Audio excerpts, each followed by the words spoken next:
J'étais en train de me promener sur une île et je décide de faire une expérience un peu étrange qu'un ami m'avait suggéré de faire. Je décide de marcher en fait de manière un peu aléatoire en fait et de simplement me laisser guider par mes intuitions. De me laisser guider en pensant d'une certaine façon comme s'il y avait un esprit dans le lieu et comme si je demandais à cet esprit de me guider et qui me guide vers une découverte intéressante que je pourrais voir sur cette île. Et donc je commence à marcher et à me diriger sans vraiment décider où j'allais spécifiquement, juste en me laissant guider par mon intuition. Après une dizaine de minutes, après environ un quart d'heure de marche, j'arrive au bord de la plage et en continuant de marcher comme ça, je me retrouve devant un banc de moules. Et là j'arrive devant et je me dis « Merci à toi, l'esprit magique de l'île ».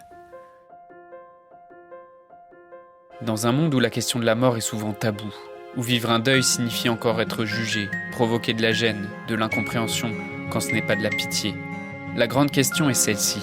Comment des orphelins comme nous, qui avons vécu très tôt la mort d'un parent, qui ne voulons pas porter ce poids sur nos épaules toute notre vie, ni qu'il impacte nos relations actuelles, comment nous pouvons y donner un sens nouveau, construire des relations plus profondes, et surtout, comment nous reprenons le pouvoir sur nos vies. Mon nom est Johan, et bienvenue chez les orphelins résilients.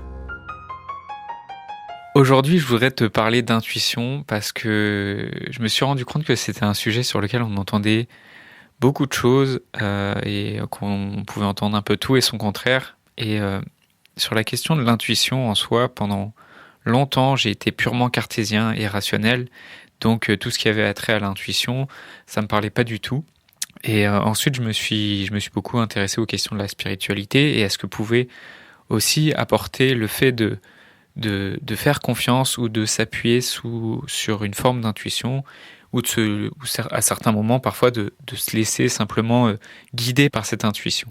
Je me rends compte que c'est un sujet qui est souvent assez simplifié et que ce sujet, il peut même parfois justifier des pratiques ou des thérapies qui sont un peu limites.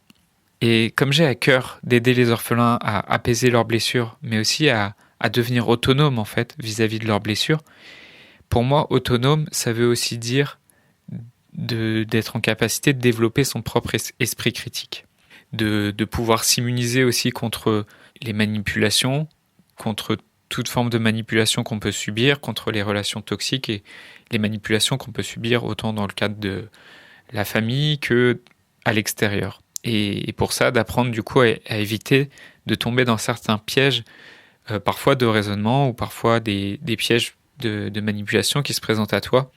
Aujourd'hui, j'aimerais vraiment démêler le vrai du faux sur la question de l'intuition. Ce que je vais te partager aujourd'hui, c'est aussi, je voulais le préciser tout de suite, c'est en dehors de toute question de croyance spirituelle. Et ça s'appuie juste purement et simplement sur le fonctionnement du cerveau humain et sur ce qu'est l'intuition au sein du cerveau humain. Et en dehors de ces questions d'intuition et de ce que je te partage dans le podcast aujourd'hui, bien sûr, pour moi c'est important, je respecte absolument toutes les formes de croyances, dans le sens où ça reste des croyances, où ce sont dans le sens où c'est clair en fait que ce sont des croyances, et je respecte ces croyances, et je respecte aussi les différentes pratiques qui sont en lien avec ces croyances, pour peu que ces pratiques elles soient aussi honnêtes dans leur approche et qu'elles assument en fait le fait qu'elles s'appuient sur des croyances spirituelles et que ça soit ouvertement assumé en fait que c'est simplement des croyances spirituelles. Si je fais ce podcast, c'est surtout aussi que j'ai découvert le travail d'un chercheur palestinien qui s'appelle Daniel Kahneman. Daniel Kahneman, en fait, c'est un chercheur qui a reçu le prix Nobel d'économie en 2002. Il a travaillé sur le fonctionnement du cerveau humain et sur la prise de décision. En fait, le fonctionnement, ce qu'il a étudié, donc c'est le fonctionnement du cerveau, et le fonctionnement du cerveau a pour lui deux systèmes de fonctionnement. Il y a ce qu'il appelle le système 1 qui fonctionne de manière plutôt intuitive et qui correspond par exemple à des réactions émotionnelles primaires, qui correspond à des pensées intuitives qui viennent très rapidement et qui ne demandent pas d'effort intellectuel. Et avec ce système 1, il décrit un système 2 qui fonctionne, lui, à partir de la réflexion, qui fonctionne à partir de raisonnement. Et ce système 2, lui, c'est un système qui demande de l'attention et qui demande des efforts intellectuels pour proposer une réponse par rapport à une situation. Et ce qu'il a démontré, Kahneman, c'est que l'intuition, donc, qui correspond à ce système 1, l'intuition, c'est pas un don, en fait. L'intuition, c'est une reconnaissance à partir des informations qui avaient déjà été acquises ou qui ont déjà été intégrées. Et que concrètement, un expert, une personne qui développe une expertise, c'est une personne qui acquiert des habitudes, qui est confrontée de manière répétée à des situations. Et à force d'être confronté à ces situations, il va acquérir des habitudes et il va développer une intuition vis-à-vis de ces situations. Et un expert, donc c'est une personne qui, par rapport à une situation donnée, connue, répétée, calibrée, est capable d'avoir une réaction et de savoir exactement comment réagir sans avoir à nécessairement aller dans un effort intellectuel, dans une réflexion, parce que à force d'être confronté à la situation, il sait réagir de manière intuitive.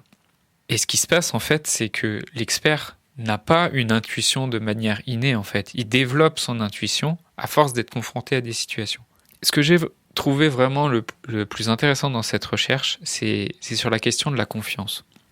Et la question de la confiance aussi vis-à-vis d'un expert. Parce qu'en fait, si on définit la confiance, une confiance de manière subjective, cette confiance-là, en fait, a un rapport direct avec l'intuition que tu peux avoir.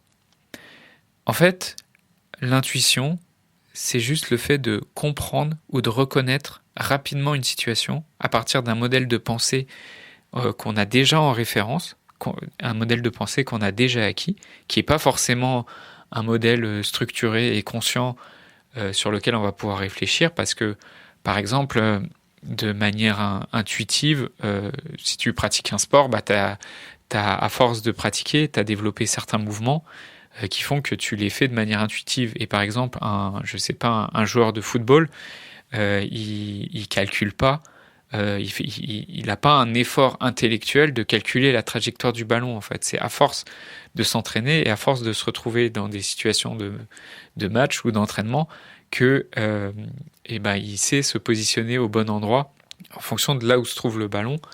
Et il n'a pas besoin de faire tous les calculs mentaux pour calculer la trajectoire du ballon. Et donc, c'est comme ça que ça fonctionne, l'intuition. L'intuition, ça fonctionne par apprentissage.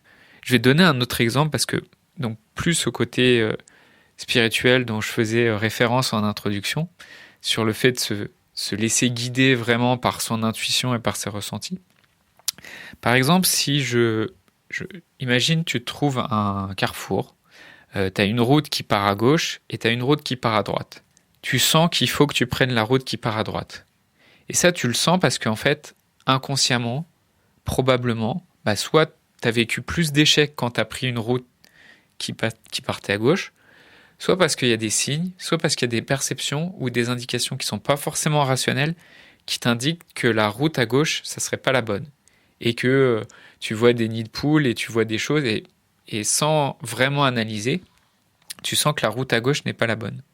Est-ce que mon modèle intuitif qui me fait penser que je dois tourner à droite a raison? Pas forcément en fait. Lui se base uniquement sur des apprentissages, sur des choses qu'il a déjà acquises, et justement il ne va pas faire appel à la partie plus réflexive qui va pouvoir analyser. Par contre, pour en revenir à la question de la confiance subjective, tu peux facilement augmenter la confiance subjective de manière artificielle.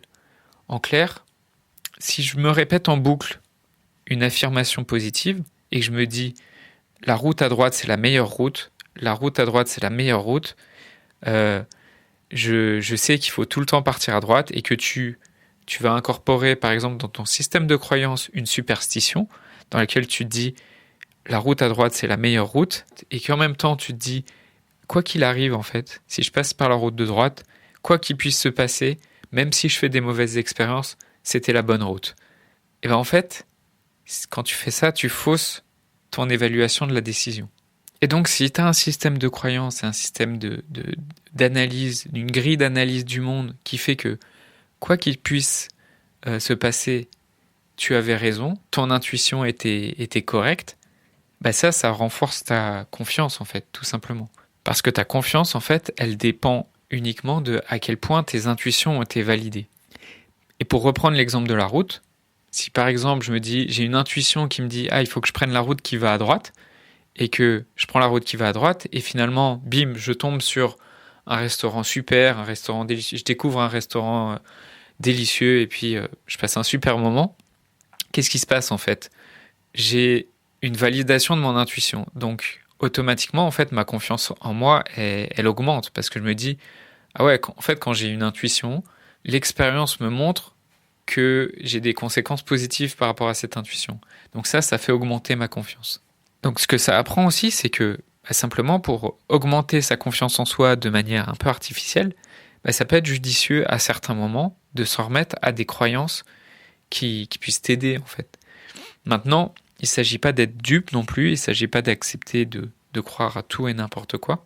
D'ailleurs, pour les pratiques qui sont un peu ésotériques, pour les pratiques qui ont un peu attrait à la divination ou avec des pouvoirs un peu magiques comme le magnétisme ou comme les énergies, il y a un chercheur américain, c'était un ancien magicien en fait qui s'appelle James Randi. Et James Randi, en fait, il a créé un organisme dont la mission, c'est de prouver justement les arnaques de ces pratiques ésotériques.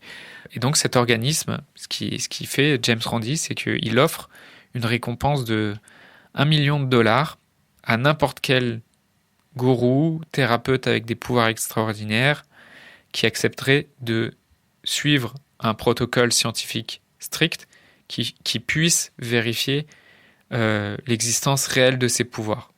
Donc, si tu as un doute et si tu as envie de consulter, que ce soit un voyant, un médium ou une personne qui prétend comme ça avoir des pouvoirs extraordinaires, ce que tu peux faire, c'est avant de le consulter, tu peux lui proposer, tu peux lui demander s'il est vraiment sûr de ses dons et tu lui dis, si tu es sûr de tes dons, est-ce que tu n'as pas envie de gagner $1 million en fait ?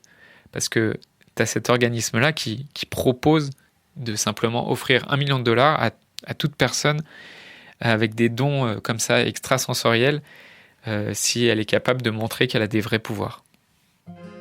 Je voudrais te remercier d'avoir écouté cet épisode. J'espère sincèrement que ce que je t'ai partagé aujourd'hui t'a aidé. Ça t'a aidé, alors assure-toi de le partager avec un autre orphelin qui en a besoin. Pour les prochaines semaines, j'ai décidé de prendre du temps pour discuter avec toi, pour comprendre et clarifier ta situation et pour t'aider à guérir les blessures que tu portes avec toi. Envoie-moi simplement un message sur Facebook. Pour m'écrire, le lien direct c'est m.me/johan.orphelin et tu retrouves tous les liens en description du podcast. Le podcast Orphelin Résilient, c'est un épisode par semaine le lundi à 8h.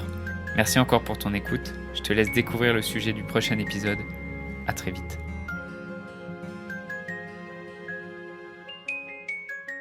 Dans le prochain épisode, je recevrai Tiffaine. Tiffaine, elle produit le podcast La Voix des Lucioles. C'est un podcast dans lequel elle rencontre des résilients, des personnes qui ont vécu une épreuve dans le but de partager de l'espoir.